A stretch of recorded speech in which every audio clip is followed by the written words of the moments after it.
بسم الله الرحمن الرحيم. الحمد لله رب العالمين، والصلاة والسلام على أشرف الأنبياء والمرسلين محمد بن عبد الله الأمين وعلى آله وأصحابه الغر الميامين ومن تبعهم بإحسان إلى يوم الدين. أما بعد، فأعوذ بالله من الشيطان الرجيم. بسم الله الرحمن الرحيم. من قتل نفسا بغير نفس أو فساد في الأرض فكأنما قتل الناس جميعا ومن أحياها فكأنما أحيا الناس جميعا. صدق الله العظيم. Prominent chief guest of the program, honorable guests and respected all, I feel it my great honor to be a part of this program. The topic I will try to focus on is the glorious Quran, peace and violence. Brothers, it is known to all of you that Islam has been linked with terrorism by some bad elements. And because of that efforts, most of people are confused regarding Islamic teachings towards peace and its unprecedented respect of humanity. And you know, the means of general information today is the media. Whether it is electronic or print, people mostly believe on what they read, hear and see. Today everyone is busy. No one, even media, has enough time to find out the reality. It's great contribution from the media that it provides information about many things, but still it is unable to present the real face of an affair. The matter of the glorious Quran and violence lies under the same miserable reality.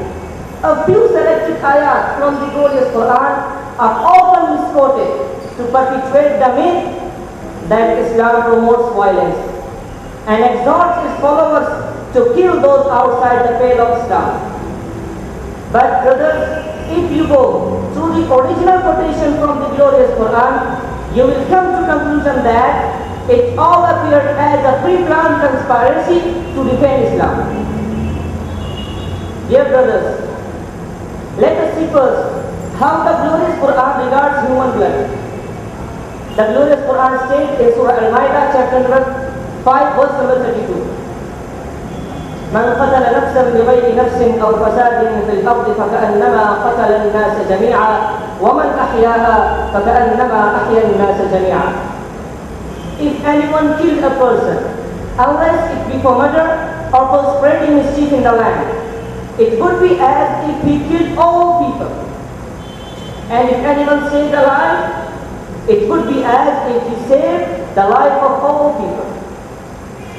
Listen to the verse number 135 of Surah An-Nisa and see the stand of justice of the glorious Quran. يا أيها الذين آمنوا كونوا قوامين بالقسط شهداء لله ولو على أنفسكم أو الوالدين والأقربين. O you who believe, stand out firmly for justice as witnesses to Allah, even against yourselves, your parents or your kin. Now just see how the glorious Quran rejects evil in Surah Fussilat, ayat number 34 and 35. ولا تستوي الحسنة ولا السيئة ادفع بالتي هي أحسن فإذا الذي بينك وبينه عداوة كأنه ولي حميم وما يلقاها إلا الذين صبروا وما يلقاها إلا ذو حظ عظيم. Goodness and evil are not equal. Repel evil with what is better. Then that person with whom there was hatred may become your intimate friend. And no one will be granted such goodness except those who exercise patience and self-restraint. None but the people of greatest good fortune. You may ask a question that what about those ayat of the glorious Quran that seem to promote violence? One of the ayat most often quoted is of Surah Baqarah, ayat number 191. It seems to command Muslims to slay them wherever you find them. But who are they? Is it any non-Muslim or infidel? One merely needs to read the preceding verse to find the answer. وقاتلوا في سبيل الله الذين يقاتلونكم ولا تعتدوا إن الله لا يحب المعتدين. Fight in the cause of Allah those who fight you. Do not transgress limits, for Allah loves not the transgressors. In next ayah, Muslims are called upon to stop fighting when the opposing party ceases its aggression.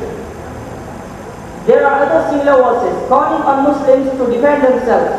However, each one is likewise qualified and limited in scope. The positive thinking and contextual examination of those ayah will bring you to the conclusion that they cannot be interpreted as giving a Muslim free license to kill anyone, anywhere, for whatever reason. The entire Quran, brothers, gives a message of hope, faith and peace to all mankind. I repeat, the entire Quran, brothers, gives a message of hope,